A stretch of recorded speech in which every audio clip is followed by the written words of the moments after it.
Is that Maston? And Peter. Oh, Hi, Peter. Well, I don't know if we should get started.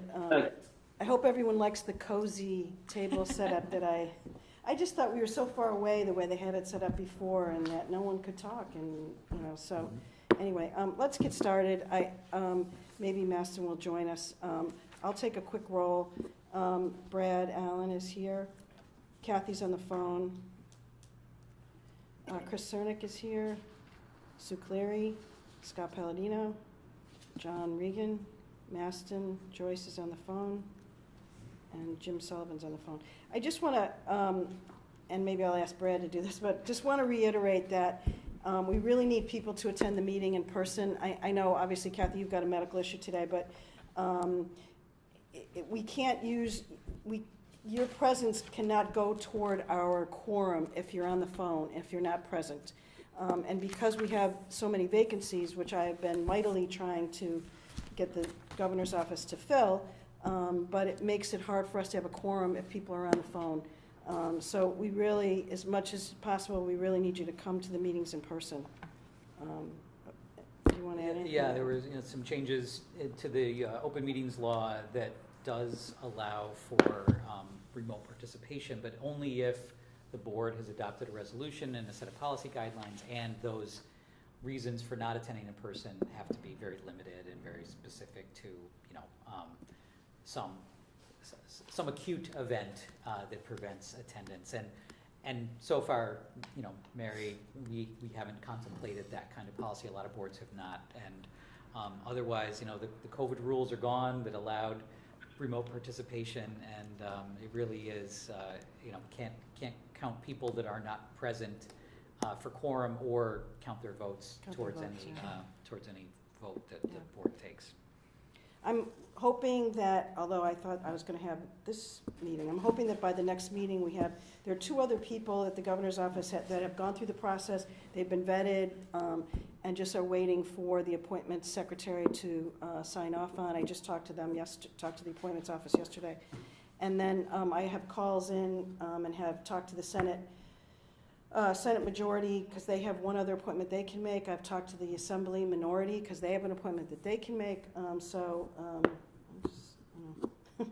hoping. So anyway, so the first item, actually before the first item, I just want to mention one housekeeping item. At the bottom of your agenda, you will see the dates for the next board meetings.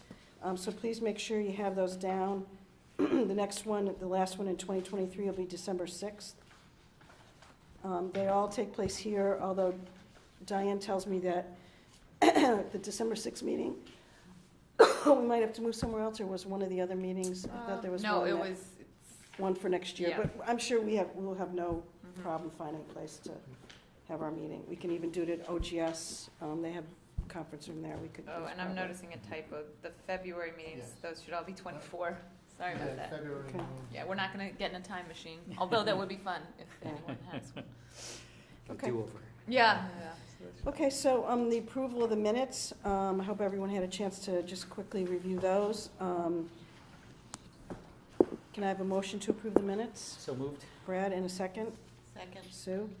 Any discussion? All in favor, say aye. Aye. Aye.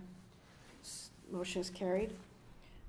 For the chairman's report, as you all know, we hired Diane Eber, and she started on September 5th. We're going to hear from her a little bit later about some of the issues that she wants to talk about in terms of the future of the ag, and her initial assessment of, things that we might need to help us to operate a little better. Her salary, as I think I emailed everybody, is $135, so that's a little bit more than we had originally talked about, $125. As I said, I think I emailed everybody about that, but I did want to mention it. We also retained a PR firm to assist us in publicizing Diane's hiring and also just getting the egg itself out in front of people. The firm is Baker, I want to say Baker McKenzie, that's a famous law firm. So we have, in your packets that were on the table, we have a little background piece on Baker. And they Diane was already on TV. She was on WTEN this morning, Channel 10. I assume saw the article in the Times Union with her picture and everything, so we got that. She's doing an interview on WAMC on the Roundtable tomorrow, I think, right? Yeah, tomorrow. And they've got a whole other list of things that they're doing. Diane, do you have anything you want to add about them? No, I think it's fine. You know, this is really the beginning, right? It's less, eventually we need to just be talking about the egg in our programming, and this is a chance to plant those seeds. And some of the feedback that they're even getting is people who want to circle back and cover this story once we have a season to announce of here's what the new programming vision will be. So I think that's an important caveat to understand that, you know, this isn't the be-all, end-all. The idea is we're planting a seed that we can build on for the future. Okay, good. Any questions about and the PR firm is only on for 2 months, September and October for now. You know, we'll give Diane a chance to assess and see if we, you know, have needs in that area going forward. One quick thing. Yeah. Do you know if they post the interviews? I think the Roundtable has like an archive. They do. So I'm wondering if it would make sense to have like a link to it, so people who visit the website, For sure. our website, Yeah, could that's a good actually idea, could go yeah. listen to it. Yeah. Yeah. Because that's how probably I'll do it. For sure. And same, we just, like, literally minutes before this meeting, we got a link to the very short TV clip, so I'm happy Oh, to good. share that around. Yeah, And, that'd be and great. it should be on our website and Yeah, Yeah. our that'd be great. socials and all good that. Yeah, idea. for sure. And I thought it was nice, I mean, related to us, when the article in the TU about the palace. Yeah, Oh, that is yeah, really the yeah. talk of the town, that Yeah, article. yeah. Someone ticked off Steve, I guess. Yeah, we were just having, Matthew and I were just having that The, conversation.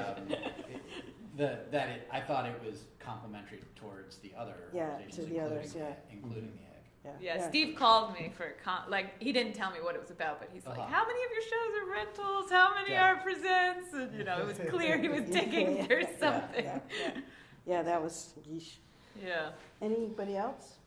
Anything else? Okay. So I want to take a minute before we get into the rest of the agenda to just pay tribute to Peter Lesser. Peter has been here, it's 22 years, right, Peter? You there? Is he there? Is Peter alive? Okay. Yeah, 20 years, yes. Okay. You know, those of us who have worked in government, which as I'm looking around the table, is like all of us, Everybody but me. knows how frustrating government can often be, but also how rewarding it can be. Since he came here, he's done so many things, expanded our music and dance and family programming. He initiated some community outreach programs. He established the statewide performing arts presenter network. And Peter's faced a lot of challenges, certainly 9/11 with some of the security issues that were raised at that time. And then, of course, COVID, when the egg was closed for 15 months. So he's done all of this with his wonderful vision for the egg, a very steady hand at the helm, and of course his tireless work ethic, which I have seen in the last 8 months that I've been here. We'll miss him, and we wish him a very restful retirement, which he so richly deserves. So Peter, thank you from all of us, and if anybody else wants to say anything, but I do want to give you a hand. Thank you very much. And I'm here for the transition as needed. Yeah, and just to that, I'll echo Mary's sentiment. Peter, you've been an amazing partner for me. There's a lot here, and he's been so responsive, so helpful. It doesn't matter how late I'm emailing him at the middle of a show. How about this settlement question? You get back so fast, and I know how hard transitions can be. So, Peter, please know how much gratitude that I feel as I step into this incredible role, and you've done such an amazing job, you know, programming a season, so I'm not walking into like a season that I have to quickly shuffle around and try and book, and just I feel so much gratitude, Peter, so thank you from where I sit. Anybody Oh, else? shucks. Anyone else? Anyone on the phone would like to add something, or Brad, did you? No, Okay. Peter, thank you. It's been a pleasure working with you. So I hope you enjoy your time in actual retirement Yeah. now, and you know, hope you and your family enjoy having you back full time. This is Sue. Believe they will, thank you. Peter, it says Sue. I just wanted to echo the thank you. And when I used to work for the Convention and Cultural Events Office, and I know our office drove you absolutely insane with some of our crazy stuff and taking over the entire base of the egg when you were trying to run shows in the egg. And it was always great to work with you. You never got upset. You were always calm and always made a way to make it work seamlessly. And can't tell you how much that was appreciated when I sat in that chair downstairs. And thank you, and just enjoy your time with your family. Yep. Yeah. Thank you so much. Anybody on the phone want to add anything? Anybody else here? Okay, all right. Well, thanks, Peter. I'm sure I'll be talking to you. Good. Okay, so the next item on the agenda is the financial report, and I'll turn it over to John. Great, thank you. We have two items to put before you today. The first is the large clipped packet that you have in your packet, and those are still draft, is that correct, draft financial audit that has been presented to us. The executive committee met with the auditor last week and received the primary results, nothing really out of the ordinary, as it should be, on there. Matthew, I don't know if you want to add anything. No, it was a productive meeting. There were lots of questions that were asked this year that were good ones. Braden, who has been the field rep for our auditor, UHY, was very helpful and offered his opinions on the clean audit. There were a couple of items that we wanted to check, we wanted to go back and check on, but the draft that the committee approved at the end of the night is not going to change from the final that will be issued. So the draft that's before you is the audit that was approved by the committee, and as soon as I get that information back to Braden, they'll bind up the final drafts, and those will issue to everyone. Okay. The only thing I would add is there were a couple follow-up items. There were, And so when you get answers to some of those or resolution, make sure you're letting the audit committee know. Definitely. So, thanks. And so then, Madam Chairperson, I don't know, do we need to approve the audit currently, or do we need to wait until the final is in? No, when we approve it, I believe the final will be done. So our motion today will be to approve the audit. Pending the yeah, follow-up change? yeah. Okay. Yeah, it'll be So- substantially in this form. Gotcha. Yeah. So because this has come from committee, I know it does not need a second, is my understanding. Because it's Okay. been approved from committee. Okay.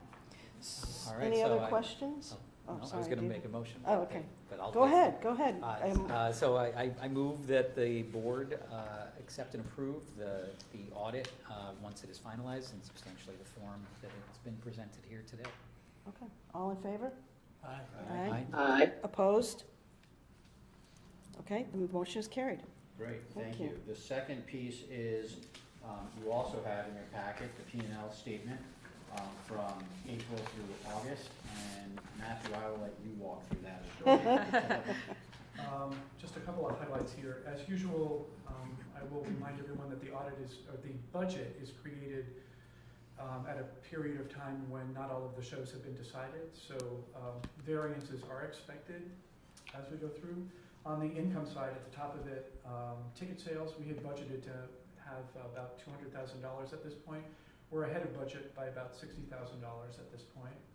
Rental activity, both in non-performance rentals and performance rentals, are also much higher than we expected at this point, or much higher than we budgeted. We're about $15,000 to the good on that end.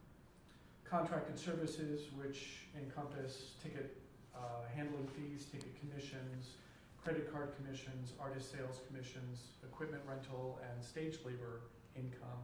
Those are also going to be affected by increased activity, so that figure is up. More income happening on that line. Unearned revenue is doing a little bit better than we had budgeted at this point. We've got more money coming in from memberships, which we're at about $26,000 in memberships year to date, and we had only budgeted 14, so we're doing pretty well considering it's a pretty passive fundraising scheme at this point. So with I think with increased focus on that in the next 6 months, I'm very hopeful that will increase more. Our appropriation is on target as what we had budgeted. Matthew, I am disappointed The 19 in the cents. variance that, Yeah. you know, what can we do to improve this next year? Yeah. I'll find a quarter and put us over. Great, big donation. Interest income is up because I did purchase some T-bills that matured at the end of August. We got about $7,000 in interest income that we didn't budget for.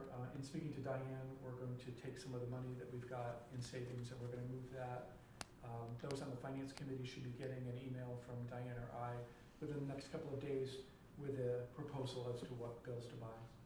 Great. On the expense side, as I mentioned, with our increased inactivity with ticket sales and rental income, that also increases our stage labor. So our administration expenses line A there, that's higher than we had projected at this point with increased activity. The rest of the expenses are very close to what we had budgeted or where we needed to be at this point at the end of August. One note might be marketing. We're up a little bit there because we did spend some money long overdue in upgrading the security on our web page. There were some web issues that came up to the tune of about $4,000 back in July that we took care of. Other than that, our P&L looks pretty good at this point. We had budgeted to be about $140,000 under at this point in the fiscal year, and we're $100,000 to the good, or $91,000 to the good. We're only at 48 behind where we expected to be. So with increased activity, we should be good. It looks like we're recovering from the COVID situation. Yeah, good. Now- Slowly but steadily. Does this P&L take into account the legal and the search firm fees? That was part of last fiscal year. Oh, okay, great. Most of those expenses were in last fiscal year. This year, there's an increase in our line item for board expenses where we put Yeah, I see that. the production firm, the PR firm that we hired, Okay. which was $5,100 at this point. But the rest of it, we did have a $700 bill from DRI for expenses for their agent to come out here, but that's it, and I don't foresee Mhm. anything else at this point. Terrific. Yeah, good. So we've already covered all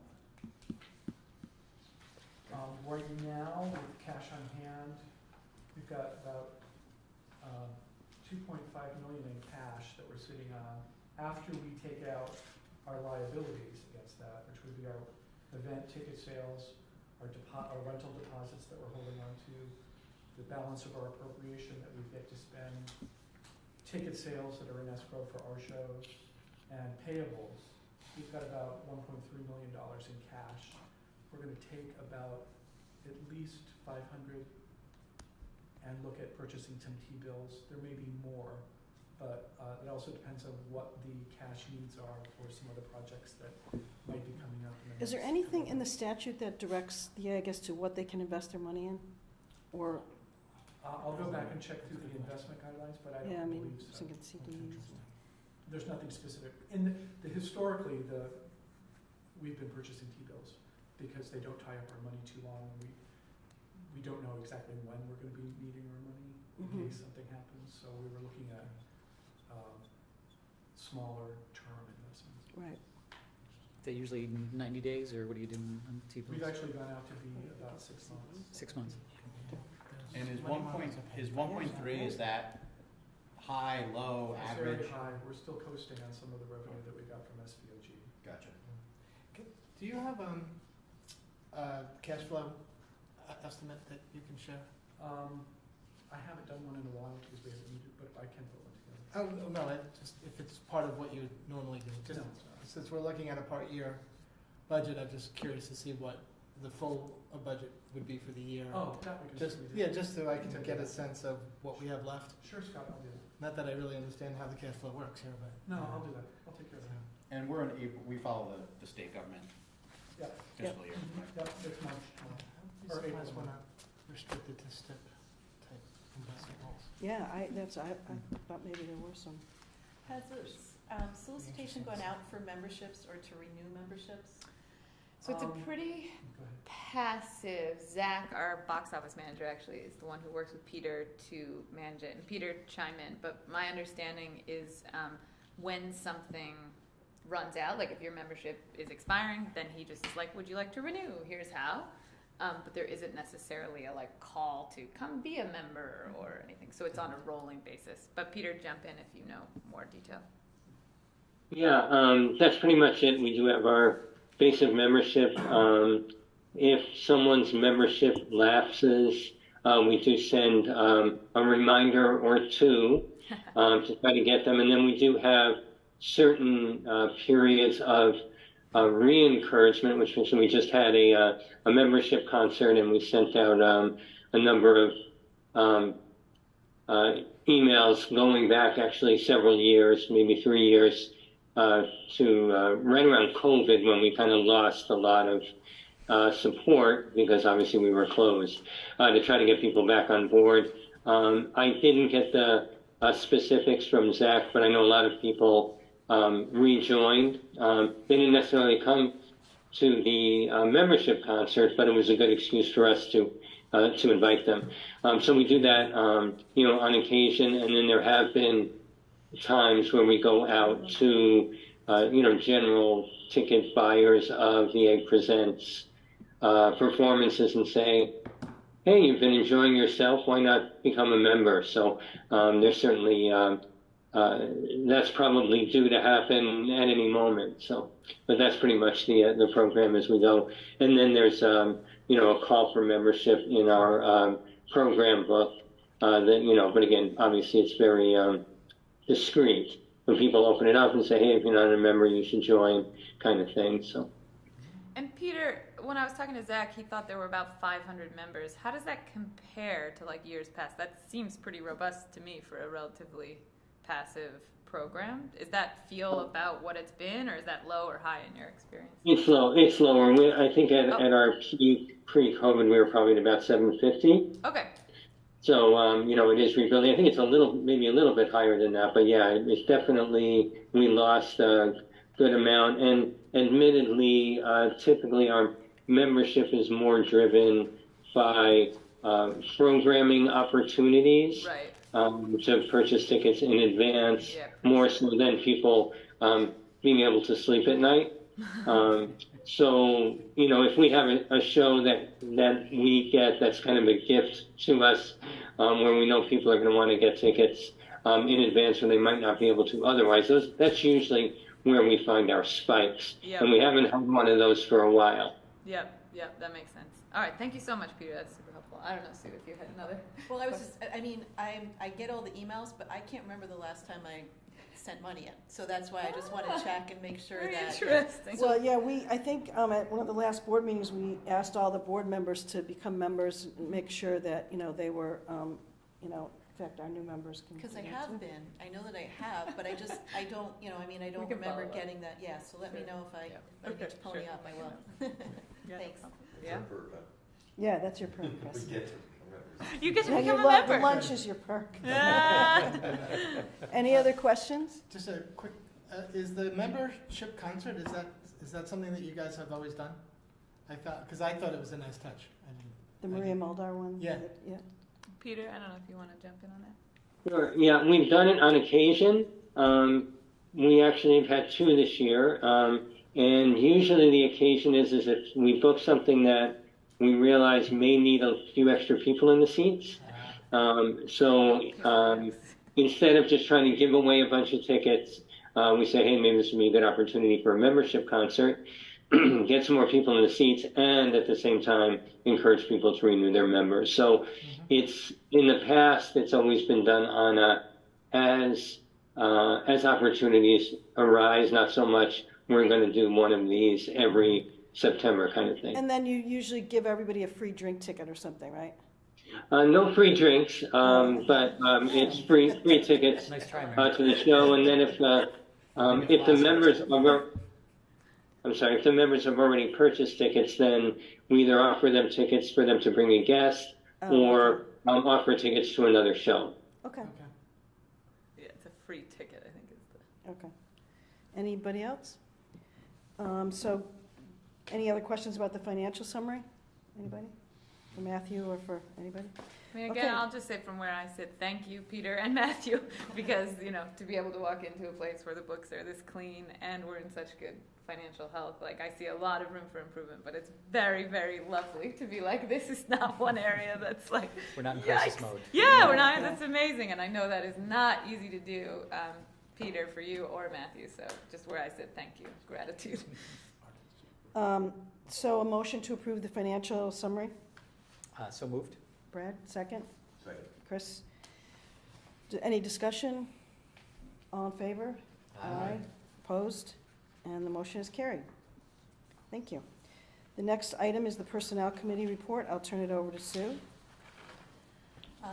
Thanks, Matthew. Oh, you're just moving. I thought you were leaving. Okay. So, Making all right, Matthew, Right, so thank we you. have a Yeah, this- proposed change to the employee handbook. There was a question about notice to give. Maddie? I can't talk right now. I'm at a Zoom meeting. I'll call, can I call you back in a half hour?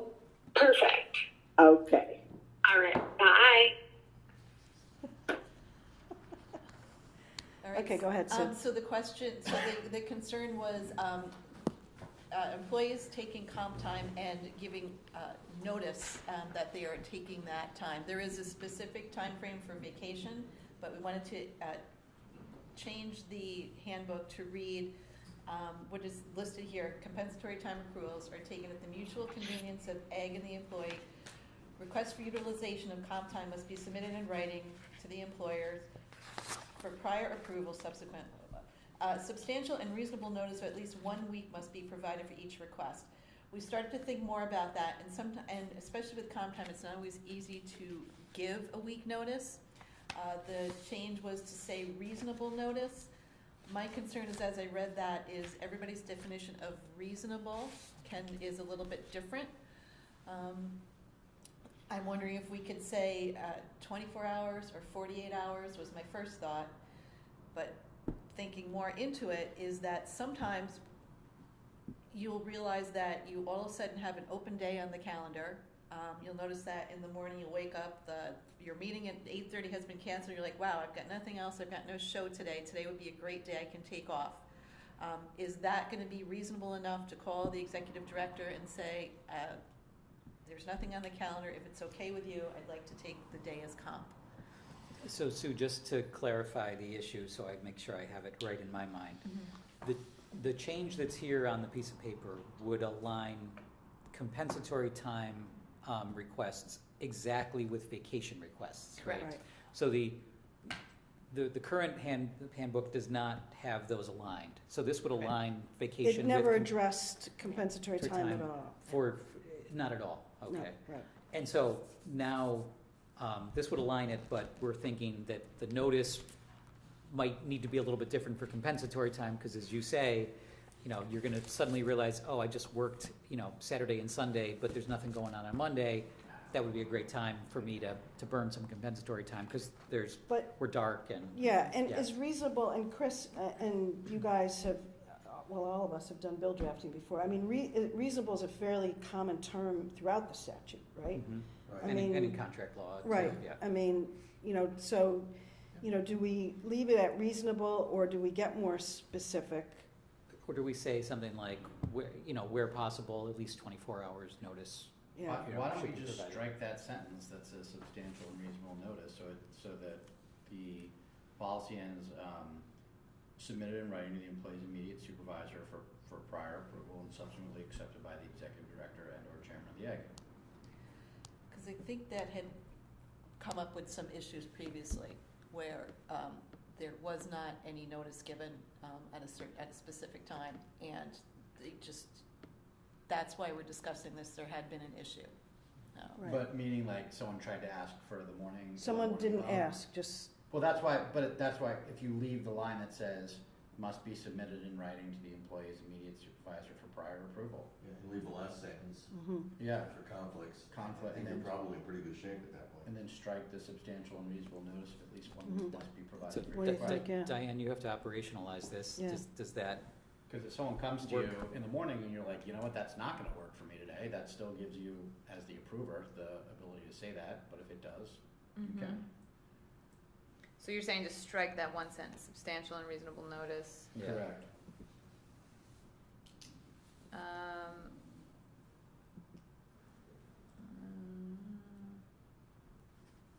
So now we have prior approval. Yeah, I think that works, as long as we have the ability to say, it doesn't work for some reason, other than Right. you didn't give me enough notice, right? Yeah, Because yeah, now right. that's no longer like Right. something, Yeah, but that kind of right. covers, Conflicts yeah. of big activities are necessary. Yeah. Right, I because there think could be a that lot, yeah, covers actually, it. that's kind of Yeah. brilliant. I think that works, yeah. And then if there's, you'll have now a few months operating with this until the next board meeting, and then if there's a concern at that point, it can always be readdressed as we go forward. Great, Mhm. Yeah. that sounds great to me. All right, good, Okay. thank you. Anybody else? Oh, we do need a motion to approve the revised employee handbook. I make a motion to approve the language as amended here at this meeting to include this paragraph in the employee handbook. Okay, second. Chris, discussion, any more discussion? All in favor? Aye. Opposed? Aye. Okay, great. Thank you. Okay. So that's it. We're gonna go into executive session. Should be brief, I think. So we'll let the, Yeah, I'll make a. oh, I'm sorry, I gotta have a motion. I Yeah, always forget that. I make a motion that the board go into executive session to discuss personnel matters. Second? I'll second. Sue? Anybody opposed? No. Okay. Motion is carried. Thanks, Alex. Thanks, Alex. Nice to see you, Alex. Good to see you all. Have we stopped? Do you want me in on this or should I leave? No, I think you can hang up, Peter. I can hang up? Yes, thank you. Okay. Thanks, Peter. Thanks, Peter.